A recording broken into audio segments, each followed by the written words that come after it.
Может ли государство регулировать минимальные цены? Именно с такого вопроса началось рабочее заседание Комитета по экономической политике, реформам и информационным технологиям. Речь идет об установлении минимальной цены на туристические путевки. С предложением внести туроператорскую деятельность в закон о государственном регулировании цен выступил депутат Инар Гицба. Предлагается в понятийный аппарат включить такое понятие, как цикличный демпинг. Оно подразумевает особое внимание, к вопросу возможного искусственного занижения, недобросовестного занижения цен на туристический продукт, но он цикличный, И тут орган уполномочен, он будет регулировать, в какой период, в какой мере будет это государственное регулирование. Второй вопрос – это минимальный порог на туристический продукт. И третий основной момент – это установление для жесткого блока тоже порога в 70%. Условно, если ателье располагает номерным фондом свыше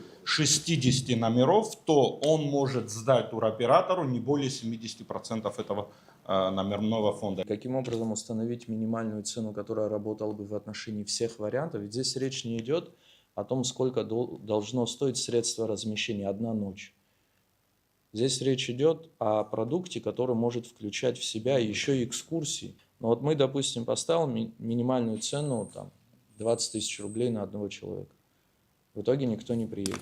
В итоге было принято решение провести заседание с привлечением экспертов из этой области для еще более глубокого анализа. Мы, как уже говорили, что основной задачей Министерства экономики является создание условий для стимулирования сегодня национальной экономики и создание, а в нее входит это создание конкурентной среды. Мы все понимаем, что единственным правильным ценообразованием это чем больше конкурентная среда, это правило мировой экономики, чем больше конкурентная среда, тем реальная стоимость или минимальная маржа или минимальная доходная часть того или иного вида деятельности.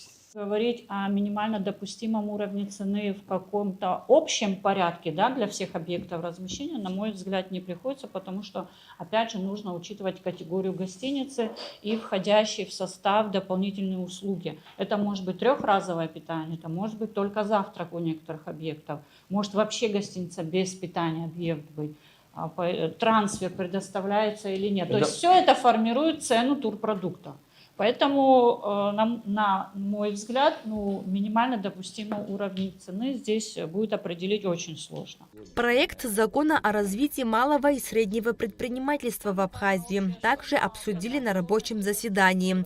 Он предусматривает внесение субъектов малого и среднего бизнеса в единый реестр. Депутаты рассмотрели возможность закрепления реестра за Министерством по налогам и сборам, юстиции или экономики.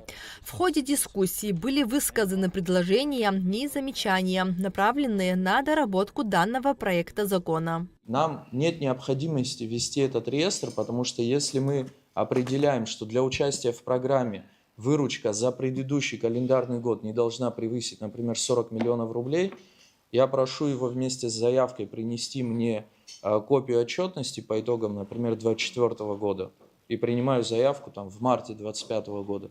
Я по этой отчетности точно знаю, он попадает туда или нет. А этот реестр чуть ли не каждый месяц, исходя из того, что у ИПшек может это меняться, этот реестр будет постоянно меняться. После того, как мы выбрали, допустим, мы говорим о средней предпринимательской доли. Когда мы взяли среднее предпринимательство, посмотрели реестр, который вы ведете, потому что вы пишете программу, смотрите, сколько человек у нас сегодня занимается из этих малого и среднего предпринимательства сельским хозяйством.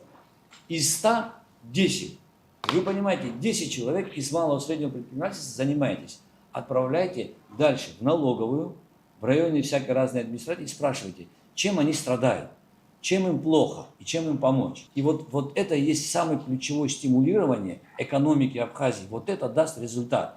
Депутаты также обсудили вопрос внесения изменений в закон о государственном регулировании цен. По словам Резу Зантария, закон должен регулировать ценообразование там, где нет конкурентной среды. Как регулируются цены, осуществляется ли контроль и какая работа ведется в этом направлении? Все эти вопросы интересовали депутатов.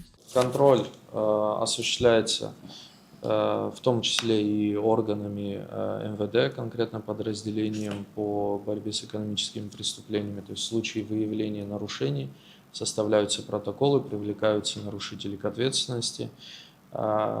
И в случаях, когда выявляется существенное нарушение порядка, применения государственного регулирования цен, Министерством экономики предпринимаются меры по анализу, каким образом было допущено, что это произошло, как можно изменить порядок госрегулирования цен для того, чтобы сузить вот это горлышко, где можно будет пройти в сторону и позволить себе нарушить действующий порядок, и каким образом потом это контролировать, чтобы не пришлось именно каждый магазин, где продается товар по регулируемой цене, чтобы не объезжать каждый из них, а более оперативно собирать информацию. Такая деятельность у нас на регулярной основе ведется. Члены парламентского комитета также в рабочем порядке рассмотрели проекты законов о закупах и о туристической деятельности. Налач Хиндерия, Алексей Агухава, Абхазское телевидение.